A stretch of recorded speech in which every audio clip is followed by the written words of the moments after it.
नमस्कार दोस्तों, स्वागत है आपका हमारे YouTube channel study with Vivek Kumar में। आज हम पढ़ेंगे अपवाह तंत्र। अपवाह तंत्र। अपवाह तंत्र दो प्रकार का है, एक हिमालयन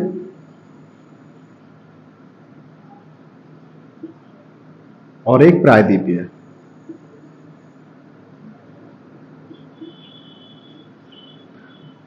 तो हम देखते हैं कि हिमालय अपवाह तंत्र को हम सबसे पहले पढ़ेंगे। और हिमालय अपवाह तंत्र में तीन प्रकार के तंत्र है।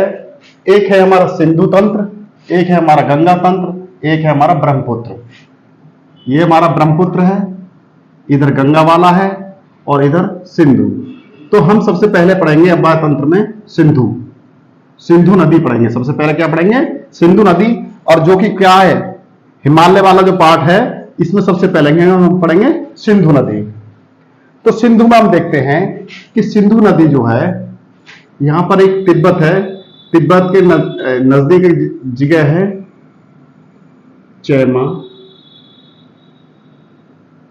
युंगडुंग।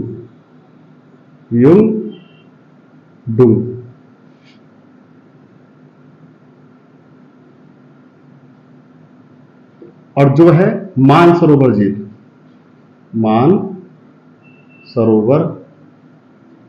झील में, ठीक है। यहां से एक नदी निकलती है जिसका नाम है सिंधु नदी। और यहां आने पर लद्दाख जिले में प्रवेश करते, हिमालय से टकराती है और लद्दाख जिले से भारत में प्रवेश करती हुई और 709 किलोमीटर चलती है। 709 किलोमीटर चलकर और ये फिर सीधे पाकिस्तान में बहती हुई, गुजरात से होती हुई अरब सागर में गिर जाती है। अरब सागर में गिर जाती है। हम देखते हैं कि जो जहां से ये लद्दाख में जो प्रवेश कर रही है, इस जगह का नाम है दम चौक। क्या नाम है? दम चौक।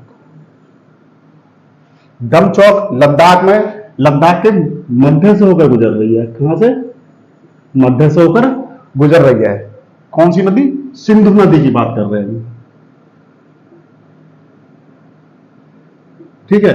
और कुल लंबाई, अगर सिंधु की कुल लंबाई की बात करूं, सिंधु नदी की कुल लंबाई की बात करूं तो 2880 किलोमीटर है, और जिसमें 709 किलोमीटर ये भारत में प्रवाह करती है, भारत में बहती है, ठीक है। तो सबसे मेन चीज है कि सिंधु की कुछ सहायक नदियां हैं, और सहायक नदियां हैं तो सहायक नदियां जाने, सहायक नदियां वो होती है कि कोई नदी है और इसमें अगर कोई अन्य नदियां इसमें आकर समाहित हो जाती है और मुख्य जलधारा से जुड़ जाती है। तो कुछ इसकी क्या दाहिने की साइड से है और कुछ बाएं साइड से हैं। तो दाहिने साइड से का मतलब है कि जिधर नदी बह रही होगी, हम नदी की साइड, हम जैसे कि नदी इस साइड बह रही है तो सामने की तरफ बह रही है, तो सामने ये वाला हमारा दाहिना हो जाएगा, ये हमारा बायां हो जाएगा, ठीक है।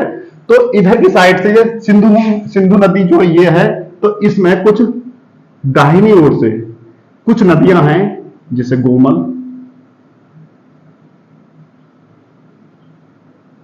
कुर्रम, गिलगिट, श्योक और काबुल। इस प्रकार ये दाहिने साइड से सिंधु नदी में मिलती हैं, और बाएं साइड से भी कुछ नदियां मिलती हैं जिनके नाम हैं, बाएं साइड से नदियां जो मिलती हैं इनके नाम अगर मैं क्रम से लिखूं तो वो हैं, सिंधु में आके मिलती हैं झेलम, चेनाब, रावी, झेलम, चेनाब, रावी, व्यास और सतलज।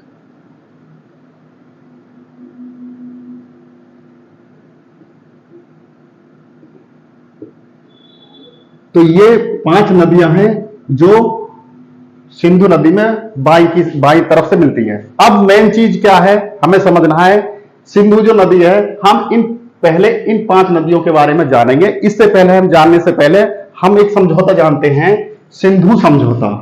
क्या जानते हैं? सिंधु समझौता।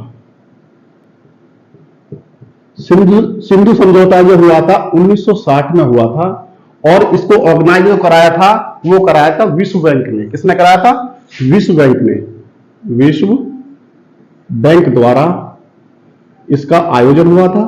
और इस समझौते में यह हुआ कि भारत की, इस समझौते में क्या हुआ आप इसे नजदीक से जाने, कि सिंधु,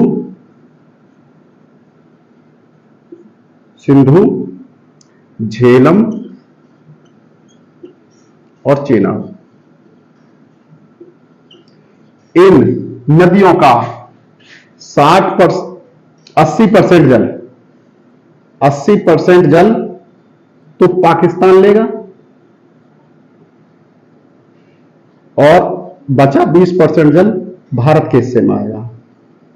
और अन्य जो भारत की जो अन्य जो 3 नदियां हैं, रावी, व्यास और सतलज, ये जो 3 नदियां हैं इनका 80% जल भारत लेगा और अन्य 20% जल पाकिस्तान को मिलेगा। तो ये सिंधु समझौता था, 1960 में हुआ था। किसने ऑर्गेनाइज करा? विश्व बैंक ने। उस समय जो हमारे प्रधानमंत्री थे पंडित जवाहरलाल नेहरू थे। और ये सिंधु समझौता में ये 3 नदियों का ये समझौता हुआ कि जो 6 नदियां हैं, इन नदियों में पहली जो 3 नदियां हैं, सिंधु, झेलम और चेनाब, इनका 80% जल कौन लेगा? पाकिस्तान लेगा। 80% जल कौन लेगा? पाकिस्तान को मिलेगा, और 20% जल भारत को मिलेगा। बाकी रावी, व्यास और सतलज, इसमें 80% जो जल है, 80% जल किसको मिलेगा? भारत को मिलेगा, और 20% जल पाकिस्तान को मिलेगा। यह सिंधु समझौता था। तो दोस्तों हम देखते हैं कि सिंधु की कुछ सहायक नदियां हैं, ये हमारी दाहिनी ओर से है और ये हमारी बाईं ओर से है। तो मुख्य जो नदियां हैं हम इन पर चर्चा कर लेते हैं। तो बाईं ओर की सहायक नदियां हैं झेलम, बाईं ओर से जो मिलती है वो है झेलम। हम झेलम के बारे में थोड़ा थोड़ा हम जान लें। तो झेलम के बारे में हम बताते हैं कि झेलम जो नदी है वो, झेलम नदी के बारे में ये देखते हैं कि झेलम जो नदी है हमारी शेषनाग, वेरीनाग झील से निकलती है। वेरीनाग झील से निकलती है। कहां से निकलती है? वेरीनाग झील से निकलती है। और कुल वेरीनाग झील से निकलती है कहां पर? शेषनाग झील के पास, शेषनाग झील के पास से। ठीक है, वेरीनाग झील से निकलती है, और कुल जो दूरी चलती है वो 725 किलोमीटर चलती है। कितनी दूरी चलती है? 725 किलोमीटर इसकी कुल दूरी है। और इस पर मुख्य चीज है कि इस पर एक परियोजना है, तुलबुल परियोजना। तुलबुल बहुत बार एग्जाम में आया बच्चों, तुलबुल परियोजना, वो इसी नदी पर, झेलम नदी पर है। ये बात है सब झेलम नदी की। और झेलम नदी, यहां से एक और नदी निकलती है जिसका नाम है चेनाब। और ये झेलम नदी चेनाब में आकर मिलती है। तो किस में मिलती है? चेनाब नदी में आकर ये मिल जाती है। और मिलने वाला जो इसका पॉइंट है वो है तिरमू। और कहां पर है? कश्मीर में। ठीक है, तिरमू जगह पे कश्मीर में है। यहां पर ये आकर मिल जाती है और ये अपना अस्तित्व खो देती है और चेनाब नदी में आकर मिल जाती है। अब हम बात करते हैं चेनाब नदी के बारे में।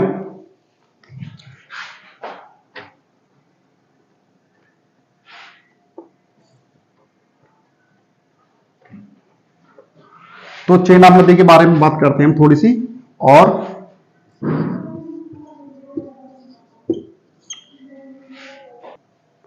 तो चेनाब जो नदी है ये दो धाराओं से दो सरिताओं से मिलकर निकली है, चंद्र और भागा। तो बहुत बार एग्जामों में ये आया है कि चंद्र और भागा से दो सरिताओं से मिलकर बनने वाली नदी है, वो है चेनाब। कौन सी है? चेनाब। और ये जो निकली है, कहां से निकली है चेनाब नदी? बाणा लांचा दर्रा, बाणा लांचा दर्रा से निकली है। कहां से निकली है? बाणा लांचा दर्रा से निकली है। और 1100 कुल, इसकी अगर कुल लंबाई की बात करें तो 1180 किलोमीटर इसकी कुल लंबाई है। 1180 किलोमीटर लंबाई है। और ये जाकर किसमें मिलती है? सतलज में मिल जाती है। सतलज नदी में मिल जाती है। तो सतलज नदी में मिल जाती है। तो इसमें देखते हैं, इस पर कुछ परियोजना है, जो चेनाब नदी पर कुछ परियोजना है। नंबर 1, नंबर 2, कुछ परियोजना के नाम लिखिए। सलाल परियोजना है एक, सलाल बांध परियोजना,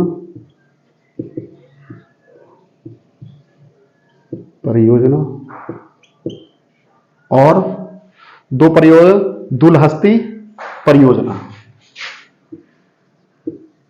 दुलहस्ती परियोजना ये बहुत महत्वपूर्ण है।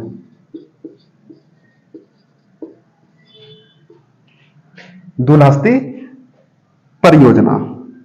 तीसरे नंबर की जो हमारी नदी है वो है हमारी रावी नदी। रावी नदी, रावी जो नदी है ये हमारी कुल्लू की पहाड़ियों से निकली हुई है। रावी नदी की बात करते हैं हम, तो रावी नदी जो निकली है वो रावी नदी वो निकली है कुल्लू की पहाड़ियों से, कुल्लू की पश्चिमी पहाड़ियों से, पश्चिमी पहाड़ियों से निकली है। कुल्लू की पश्चिमी पहाड़ी से रोहतांग दर्रे से निकली है। रोहतांग दर्रे से निकली है और जाकर ये भी चेनाब में मिल जाती है। चेनाब में मिल जाती है। और इसकी भी कुल लंबाई, अगर कुल लंबाई की बात करूं तो इसकी भी 725 किलोमीटर, 725 किलोमीटर है। तो हमने मुख्यतः 3 नदी पढ़ ली, झेलम है, चेनाब है और रावी नदी है। 2 नदियों के बारे में और हम बात करते हैं जो कि इसकी ही सहायक नदियां हैं, सिंधु की। और जो ये नदी है, एक है व्यास नदी, व्यास नदी, यहां से लगाएंगे थोड़ा सा, व्यास नदी, व्यास नदी। तो व्यास नदी जो है मित्रों वो निकली है, वो भी हमारी रोहतांग दर्रे से निकली है, रोहतांग दर्रे से निकली है। ठीक है। और इसकी जो कुल लंबाई है 770 किलोमीटर है और ये आके सतलज में मिलती है, सतलज में मिल जाती है। और फिर ये सतलज बहती हुई पाकिस्तान में, और ये चेनाब जाकर पाकिस्तान में ये मिल जाती है, पाकिस्तान में जाकर मिल जाती है, मिलानकोट में पाकिस्तान में जाकर के ये मिल जाती है। तो अब हम देखते हैं कि हम पहले थोड़ा सा सतलज को पढ़ लेते हैं। सतलज भी जो निकली है वो मानसरोवर झील से निकली है, मानसरोवर झील से। कहां से निकली है? मानसरोवर झील से निकली है ये भी। और जिस तालाब से निकली है वह राक्षस तालाब, ताल या रक्स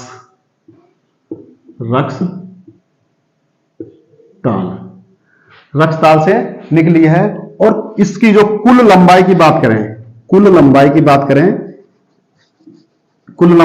करें सतलज की 1450 किलोमीटर कुल लंबाई है।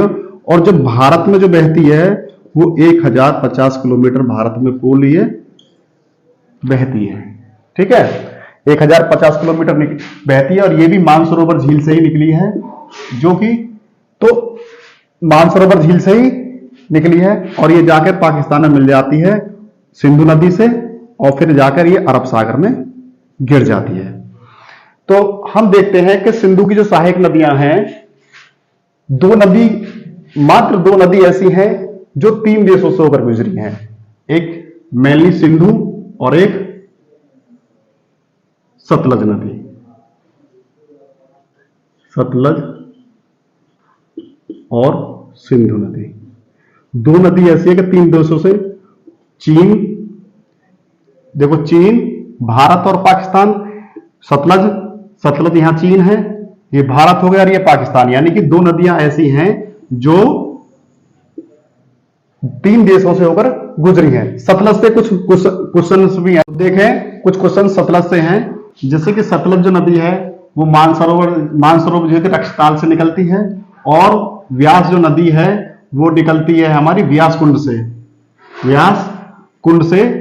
और कहां से निकलती है? रोहतांग दर्रे से निकलती है। और ये दोनों व्यास नदी और सतलज नदी जहां पर मिलती हैं वो पंजाब में मिलती हैं। कहां पर मिलती हैं? पंजाब में, और श्री हरिके के नाम से, हरि के स्थान पर मिलती हैं। तो कभी कभी एग्जामों में ये क्वेश्चन आया है, हरि की सही से देख लें आप। तो व्यास और सतलज जहां पर मिलती है वो हरिके पर मिलती है पंजाब में। ठीक है, और जहां पर ये सतलज नदी जो सिंधु नदी में आकर जो मिलती है वो है मिठानकोट में आकर मिलती हैं, और यहां से आने के बाद ये अरब सागर में गिर जाती हैं। ठीक है, इसकी दो मुख्य परियोजनाओं के बारे में जानेंगे, सतलज पर भाखड़ा नाकल बांध और इंदिरा गांधी नहर परियोजना, इसी से। और कुछ क्वेश्चंस और भी हैं जो बहुत बार एग्जामों में आया है कि सिंधु का पुराना नाम, प्राचीन नाम क्या है? तो उसका नाम इंडस है, यहां पर देख लेंगे। झेलम का पुराना नाम है वितिस्ता। क्या नाम है? वितिस्ता है। चेनाब का जो पुराना नाम है अस्कनी है। रावी का परुषणी है। व्यास का विपाशा है। और सतलज का प्राचीन नाम सतुद्री या सरस्वती। ठीक है, सरस्वती कम आता है, ये बहुत बार एग्जामों में आया हुआ है कि इनमें से किस नदी का प्राचीन नाम क्या है। तो हमने इसमें मुख्य क्वेश्चन क्या है कि हमारा सिंधु समझौता क्या था, किन नदियों के बीच में था, कितना जल हमें मिलेगा, कितना जल नहीं मिलेगा। तो अब देखते हैं कि हमारे जो दाहिने हाथ से जो मिलने वाली सिंधु में जो नदियां हैं वो गोमल, कुर्रम, गिलगिट, श्योक और काबुल है, और बाएं हाथ से जो मिलने वाली है वो है हमारी सिंधु, झेलम, चेनाब, रावी और व्यास। जितने दोस्तों क्वेश्चंस बन सकते थे सिंधु नदी से संबंधित, वो हमने सारे क्वेश्चंस इस नदी में लाने का प्रयास किया है। वीडियो अच्छी लगे लाइक शेयर कीजिए और हमें ज्यादा से ज्यादा मनोबल बढ़ाइए। थैंक यू, धन्यवाद।